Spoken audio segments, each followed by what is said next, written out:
Nolan, good to see you. Today we are talking through 5 signs your advisor is doing real financial planning. A lot of financial planners claim to offer comprehensive planning, but there are a few obvious signs to determine if your advisor is really working for you. First, of course, is your advisor helping you define your goals and objectives? Thanks, Aaron. Defining goals and objectives for retirees just means a lot more than how much money do you have in the bank. Right. A lot of folks always are thinking about that. What's my number? The commercial from a long time ago with some giant dollar amount hanging out over their head, thinking that they need to get to some arbitrary dollar amount. That's not true for everyone. While it may be kind of true, obviously you need money to retire. You need some amount of money. More often, it's more about you designing your own retirement and your own income needs, and then figuring out over the next however many years how to make your money build that lifestyle for you, Mhm. help you achieve your goals, get to the places you want to go to, give the money to the people that you might want to give it to, things like that. Those are all things that you need to start working into a plan and needs to be part of the planning process. Mhm. A real financial planner will gather details on your assets, liabilities, income, and expenses. And these things are a lot like doing financial advising for a business. You just need to gather all of the facts before you're making sound advice. I mean, if you're working with an advisor and want to keep things private, within reason, it's okay. You never need to disclose everything. But most times, if you're trying to take a good risk adjusted approach to how your overall finances are managed, it's good for an advisor to know where your assets and liabilities are, where your expenses typically go on a month to month basis, and what your cash flow looks like. It helps us Mhm. quite a lot. Mhm. And a good financial planner will help determine how to optimize your Social Security benefits. Thanks. And optimizing Social Security benefits, the reason this is so important is because over your lifetime, Social Security is, hundreds of thousands of dollars. Right, right. And if you or you and your spouse are considering different claiming strategies, this chart helps show you, if your full retirement age is age 67, which is becoming more and more common. If you do claim at 62, which is your earliest claiming age that you can take money out of Social Security, you're taking a 30% cut in your Wow. benefits.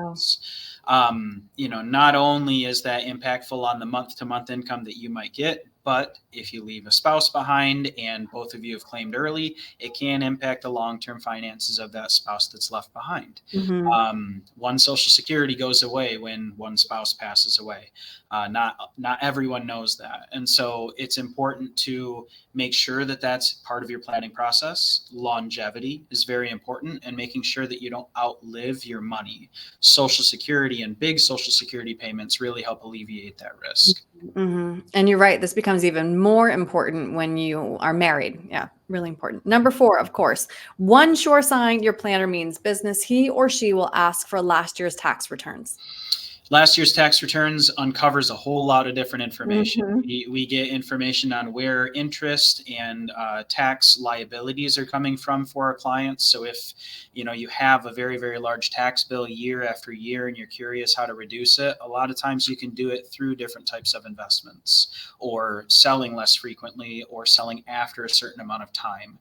There are good fundamentals that most advisors should be aware of, and your tax return is very helpful when determining that. It Mhm. gives us a little bit of an idea of what happened last year and helps build the path a little bit for us for the years to come. Mhm. Estate planning and financial planning often go hand in hand. A good advisor will ask to see your estate plan documents, or if you don't have an estate plan, they'll help you set one up. Estate planning, estate plan documents, helping clients set those things up. That's probably the last thing that anybody wants to do, but the most important thing for the people that you leave behind. However much estate planning you do while you're living and while you're working and while you're able to do this estate planning, it just makes it easier for your beneficiaries, your inheritors, your trustees, your executors to close out your estate. Some of these things, like powers of attorney and advanced healthcare healthcare directives and things like that, these are things that might be more important to have while you're living, so that if you're incapacitated but you're not dead, people can make decisions for you that you trust instead of whoever signs a piece of paper. So estate planning is incredibly important. Just what happens to my stuff if I pass away, and that goes hand in hand with everything that we've talked about, how to plan for those things and what is going to be left behind, because you want something left behind. Right, of course. You want your family taken care of too. So, Nolan, if somebody is watching this video and they're like, wait a minute, I think I might not be getting some real financial planning, how can they start a conversation with you to see, to tick through these points?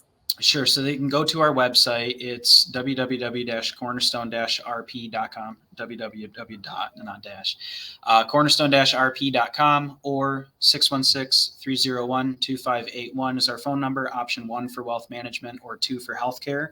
And we try and cover a lot of different bases for everybody. Great. Nolan, thank you. Thanks, Erin.